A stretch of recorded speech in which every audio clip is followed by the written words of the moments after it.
Hi, I'm Brian. And I'm Nancy. Welcome to Stitch Up. What are we doing today, Nancy? Well, I thought we would learn how to make shoulder pads. What a great idea. Yeah. Remember, I was complaining to you that I couldn't find good shoulder pads, and you said, why don't you make them? And I decided I would take you up on that, and I taught myself how to make some good shoulder pads I'd like everyone to see. Oh, excellent. So we're going to do a lesson on shoulder pads. Well, this is the shoulder pad that we're going to make today. It's the kind of shoulder pad you would use in a tailored jacket. And the reason that you want to make your own shoulder pad is that you can, number one, save money, and more importantly, number two, you can get exactly the size and shape that you want. So let us begin. I'll show you some ready-to-wear shoulder pads. This is the kind of shoulder pad that you can get at Hancock's. Unfortunately, it's not very good for tailored jackets. It will work for a sweater, but it just doesn't have enough body. This is another shoulder pad that I got from an online tailoring website. Unfortunately, it's not available anymore, but it's a great shoulder pad. And I used this shoulder pad to develop a pattern for this shoulder pad. And it's actually the same shoulder pad that's in this jacket. Today, Brian is going to post the PDF for the pattern for the shoulder pads. It's going to be on the first page, and then some accessories for shoulder pads, which will be the second page, and on the third page there's going to be a set of directions. So let's start with the materials that you'll need to make your shoulder pads. First thing that you're going to need is fusible fleece. Note that this is not the same kind of fleece that you use to make a zip-up jacket.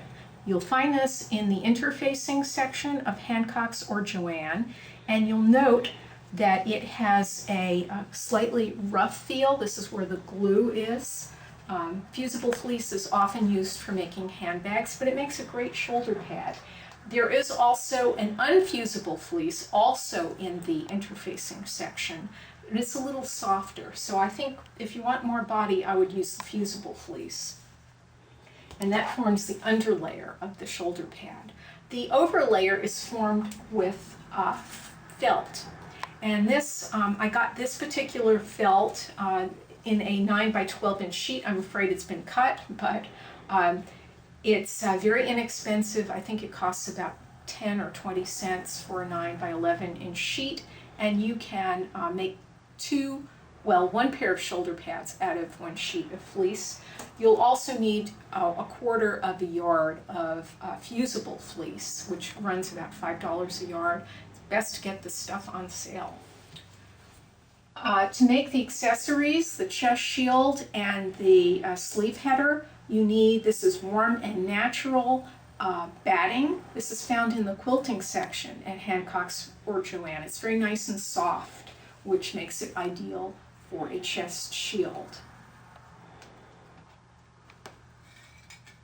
You'll also need, I recommend, Sullivan's Quick Stick, which is a permanent spray glue. The nice thing about this is that it allows you to glue your shoulder pad together quickly and easily. You won't have to sew it, and you can reposition it and it will stay together, so it's ideal.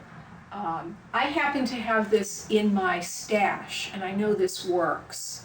I know it's available at Hancock. It's probably also available at Joann, and it's about $6 a can. You can use a coupon though and get it for half off. You need a Sharpie marker. No sewing room is complete without a Sharpie marker. These tools, these little markers are very useful for all sorts of projects. Next, I recommend that you buy Wright's template plastic. That you can find this in the quilting section of Hancock's or Joann's. It's a little over $1 a sheet.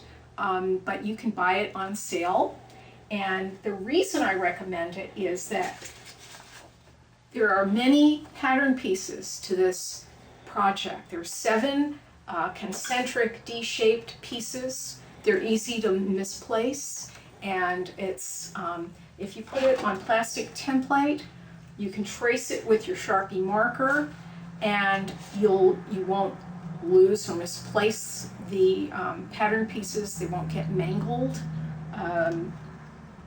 Plastic template is a great way to preserve your important patterns. You'll also need a rotary cutter. I happen to like the Ergo rotary cutters. They have a lock, but any rotary cutter will do. Okay, so we've, one more thing. You'll need pattern weights. And small weights are good, but if you don't have a pattern weight, you can use your hand to place the pattern piece to make it secure while you cut. You know, this is such an easy project. It takes less than 20 minutes once you get your pattern set. You can complete a set of shoulder pads in less than 20 minutes. You just cut them and glue them. But let me show you how to transfer your pattern sheet to a template. Very easy. I will transfer the smallest piece, which is piece number 5. All the pattern pieces are numbered. The pattern is arranged in size order on the sheet, but you're going to assemble things in numerical order, so it's important to copy the number. We're doing piece number 5. You take your Sharpie and you outline the shape, and don't worry if your hand is a little wobbly, because shoulder pads are a foolproof project. They don't need to be precise. First of all, piece number 5 is going to be hidden. It's in the middle of the shoulder pad. No one will see it. And second of all, your shoulder pad is going to be hidden. You know, when you make a tailored jacket, a line tailored jacket, the uncovered shoulder pad is simply inserted between the fashion fabric and the lining. So you can relax. You know, this is not like top stitching a jacket or making a lapel where you want it to be absolutely perfect. You can make these the shoulder pads when you just don't feel like doing precise work. Here's piece number 5. I'm going to give it a number. And unfortunately, the Sharpie doesn't love the plastic. If it starts to skip, just doodle on a piece of paper. Piece number 5. You will eventually end up with 7 pieces of your shoulder pad. There are 7 pieces here, all numbered. Now you're going to cut you're going to take your template pattern piece, and you're going to cut the piece from your fusible fleece. Rotary cutter here, and this is very easy. The rotary cutter cuts right through the fusible fleece. Takes a second. Whoops. Actually, we have to clean that up a bit. We have piece number 5. I'm going to put a 5 on the piece just to make it easy for assembling. So you can see it wouldn't take very much time to do all 7 pieces. For the largest piece, piece number 1, which is the largest piece, that goes on top. That's made out of the felt, not the fusible fleece. As you can see, black on top, and then all the other layers are white. Okay. Now, once through the magic of video, we can take our time machine up to the time when we've got everything cut and numbered. We've got piece number 1, and then we have 2 through